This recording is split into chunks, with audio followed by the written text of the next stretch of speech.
का बच्चा हो चुका है, 7 साल का हो गया है, 8 साल का हो गया है, 9 साल का हो गया है और पेरेंट्स जो है वो बहुत ज्यादा परेशान है क्योंकि काफी सालों से उनकी थेरेपी ऑलरेडी चल रही है बट डायरेक्शन प्रॉपर नहीं मिल रहा। मैं ये नहीं कहूंगा कि किसी ने अच्छा किया किसी ने बुरा किया, क्योंकि ये सारी की सारी बातें करने का टाइम नहीं होना चाहिए आपके पास। आपको सिर्फ अपना बेस्ट बताना है कि आप क्या कर सकते हैं। तो ये जो परेशानियां होती हैं कि पेरेंट्स को डायरेक्शन नहीं मिला, डायरेक्शन ना मिलने की वजह से ये सारी की सारी प्रॉब्लम्स आती है और उनके कई साल बर्बाद हो जाते हैं। सो बेस्ट इसमें क्या होता है कि आप एक प्रॉपर डायरेक्शन पकड़ करके, कहीं जाने की आपको जरूरत नहीं होती। स्टडीज ये प्रूव कर चुकी हैं और मेरा एक्सपीरियंस है, 27 ईयर्स मुझे इस फील्ड में हो गए। और यकीन मानिए मैं अपने यहाँ कभी किसी को खुद बुलाता नहीं हूँ। कोई जबरदस्ती से आना चाहे कि मैं आप ही के पास बैठ करके ऑफलाइन करूंगा तो वो लोग आते हैं, अदरवाइज मेरी तरफ से कोशिश ये रहती है कि पेरेंट्स को समझाया जाए, क्योंकि जितने अच्छे से पेरेंट्स थेरेपी को कर सकते हैं इतने अच्छे से कोई नहीं कर सकता। सो पेरेंट्स ट्रेनिंग प्लान्स ही बेस्ट होते हैं, ये प्रूव हो चुका है। और उन प्लान्स के साथ पेरेंट्स जो काम एक एक साल में कंप्लीट कर रहे हैं वो 4 4 साल में भी कंप्लीट नहीं हुआ था इधर उधर जाने से। मैं नहीं कहूंगा कि कौन से सेंटर में गए, कहां पर गए, उसने अच्छा किया उसने बुरा किया, ये सब बातें ऐसे ही रह जाती हैं। इसलिए ये जो सवाल आते हैं कि 7 साल का हो गया है, 8 साल का हो गया, अब क्या होगा। देखिए, never say die, I mean आपको कभी भी हार नहीं माननी है। सबसे बड़ी प्रॉब्लम क्या होती है कि हम लोग ये मान करके बैठ जाते हैं कि यार अब तो कुछ नहीं होने वाला। तो ऐसा मत मानिए, क्योंकि ये आप पर डिपेंड करता है कि आप अपने बच्चे को ठीक करना चाहते कि नहीं करना चाहते। चैनल को सब्सक्राइब कीजिए, लाइक कीजिए, शेयर कीजिए, पूरी दुनिया में फैला दीजिए। मुझसे कंसल्ट करने के लिए 8168790299 डायल कर सकते हैं। +91 लगा लें अगर आप इंडिया के बाहर से कॉल कर रहे हैं। यहाँ हम लोग बात कर रहे हैं कि बच्चा अगर बड़ा हो गया तो क्या करना चाहिए। देखिए, आप सब जगह आप घूम चुके हैं ऑलरेडी, यानी सेंटर्स में भी चले गए, सब कुछ हो गया है। घर पर बैठ करके काम करने में तो कोई प्रॉब्लम नहीं है। वैसे तो किसी भी एज का बच्चा है, चाहे वो 2 साल का है, 3 साल का है, 4 साल का है, मदर्स अगर इन्वॉल्व रहती है ट्रीटमेंट में, थेरेपी में, तो ट्रीटमेंट की जो प्रोसेस है वो बहुत फास्ट हो जाती है। इसलिए कुछ स्पेशलिस्ट मदर्स को इन्वॉल्व करते हैं, कई लोग उनको बताते ही नहीं है। बड़ी रिक्वेस्ट करने के बाद वो थोड़ा बहुत एक आध प्लान बताते हैं, अदरवाइज वो कुछ नहीं बताते कि वो सेंटर में लेके अंदर चले जाते हैं, 1 घंटा 2 घंटा अंदर रखते हैं, बाहर आके पेरेंट्स को बच्चा दे देते हैं, बात खत्म हो जाती है।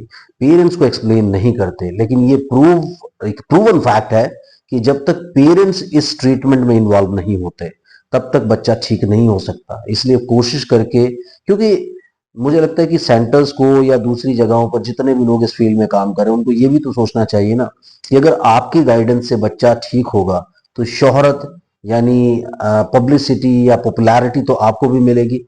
लेकिन आप ऐसा नहीं सोचते, कई बार आपको लगता है कि यार कहीं पेरेंट्स सीख ही ना जाए कि कैसे करना है। तो इस इनसिक्योरिटी और इस डर में रहने की वजह से क्या होता है कि हम पेरेंट्स को कुछ एक्सप्लेन नहीं करते। उनको एक्सप्लेन ना करने से क्या होता है कि वो पूरा अपना एफर्ट नहीं लगा पाते अपने बच्चे को ठीक करने की तरफ। इसलिए मेरी तरफ से ये कोशिश रहती है कि मैं तो पेरेंट्स को सबसे पहले, क्योंकि मेरे प्लान ही पेरेंट्स ट्रेनिंग प्लान है, मैंने इस ट्रीटमेंट को नाम दिया कि मैं बच्चे को ऑनलाइन थेरेपी नहीं करा रहा हूँ। अच्छा, मैंने कई लोग ये भी देखे, आपने भी ये चीज देखी होगी, एक्सपीरियंस भी की होगी, कई लोग ऑनलाइन सेशंस लेते हैं बच्चों के लिए। तो ये बच्चे जो सामने से आपको फोकस भी नहीं कर रहे और स्क्रीन की तरफ पूरा अंडरस्टैंडिंग के साथ नहीं देख रहे, वो ऑनलाइन ट्रेनिंग कैसे करेंगे। तो इट इज रियली डिफिकल्ट। और मैं बड़ा उन लोगों को सलाम करता हूँ और बहुत सैल्यूट लगाता हूँ उन लोगों को कि यार तुम लोग इतना बड़ा काम करते हो कि आप 2 साल 3 साल 4 साल के बच्चे को ऑनलाइन थेरेपी दे रहे हो। It should be always parents therapy, parents training, की पेरेंट्स को ट्रेनिंग दी जाए कि ऐसे ऐसे ऐसे आपको सेक्शन, अपना जो सेशन है उसको एग्जीक्यूट करना है और दिन में इतना प्रैक्टिस कराना है। और दूसरा जो प्रॉब्लम आता है, 8 8 10 10 घंटे के सेशंस दे रखे हैं कि 8 8 10 10 घंटे की प्रैक्टिस आपको करानी है, इतने बजे ये कराना है, इतने बजे ये कराना है, इतने बजे ये कराना है, सारा दिन बच्चे को इंगेज रखिए।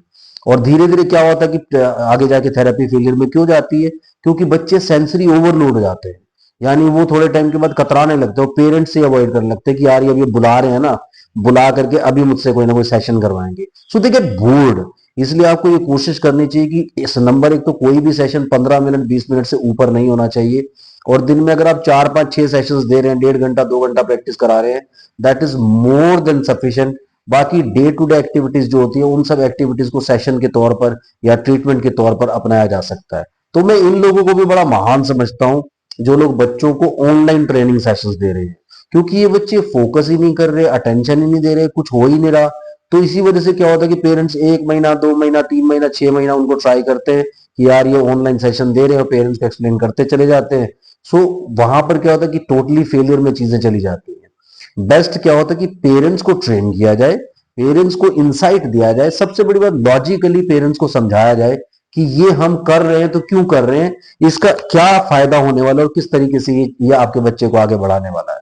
जब हम ये सब चीजें नहीं करते हैं तो बच्चा धीरे धीरे क्या होता है, किसी ने 2 साल की उम्र में शुरू किया था, किसी ने 3 साल की उम्र में, किसी ने 4 साल की उम्र में, और वो धीरे धीरे बच्चे जो है ना, कोई 6 साल का हो गया, कोई 7 साल का, कोई 8 साल का, कोई 9 साल का, कोई 10 साल का, लेकिन आज तक भी 100% रिजल्ट नहीं मिले। अभी मेरी कल बात हुई थी किसी से, उनका बच्चा 9 साल का हो चुका है, 9 ईयर्स का हो चुका है। 4 साल पहले उन्होंने मुझसे बात की थी। एक आध महीना उन लोगों ने मुझसे कुछ ट्रेनिंग सेशंस लिए, बीच में वो कहीं गायब हो गई और किसी थेरेपी सेंटर में चली गई, और उसके बाद कई सारे थेरेपी सेंटर्स चेंज किए। अल्टीमेटली मेरी जो फिलॉसफीज हैं उनको सल्यूट करते हुए आगे बढ़ने का उन्होंने फैसला किया, और अभी क्या हो रहा है कि उन फिलोसफीज पर वो चल चल रही है। तो ये बड़ा इंपॉर्टेंट होता है कि आपको ये ध्यान रखना पड़ता है कि फिलॉसफी आपने क्या पकड़ी है, कि आप राइट डायरेक्शन में जाने की कोशिश कर रहे हो कि नहीं कर रहे। सो यहाँ पर प्रॉब्लम हो जाती है सबसे बड़ी, और इसी वजह से आप अपनी ट्रीटमेंट ढंग से कंप्लीट नहीं कर पाते। एज कोई भी हो इससे फर्क नहीं पड़ता, लेकिन आपके एफर्ट्स कितने हैं, आपकी कमिटमेंट क्या है, आप कितना डिसिप्लिन से करना चाहते हैं, इससे बहुत फर्क पड़ता है। इसलिए आप एज छोड़ करके जरूर ध्यान रखें कि आप किसी भी एज में अपने बच्चे को ठीक कर सकते हैं, लेकिन कोशिश करके, पूरी कोशिश करके, आपकी जो सबसे, जो ऊपर से ऊपर कहते हैं सबसे ज्यादा स्ट्रॉन्ग एफर्ट होना चाहिए, वो होना चाहिए कि 6 साल की उम्र से पहले पहले आप अपने बच्चे को ठीक कर लें। लेकिन अगर नहीं कर पाए तो ऐसा नहीं कि बच्चा आप कुछ नहीं हो सकता, आप अपने बच्चे को 7 साल 8 साल 9 साल 10 साल की उम्र में भी स्टार्ट कर सकते हैं। फिर आपके एफर्ट्स पे डिपेंड करता है कि कितना अच्छे से और कितनी जल्दी से आप ये सब काम कर सकते हैं। सो आप आगे बढ़िए, अपना काम कीजिए, यहाँ से असिस्टेंस आपको मिलेगा और आप अपना काम कंप्लीटली अच्छे से कर पाएंगे। तो अच्छे से जब आप अपने काम को करेंगे तो डेफिनेटली रिजल्ट्स भी आपको अच्छे मिलेंगे। Thank you very much, bye bye.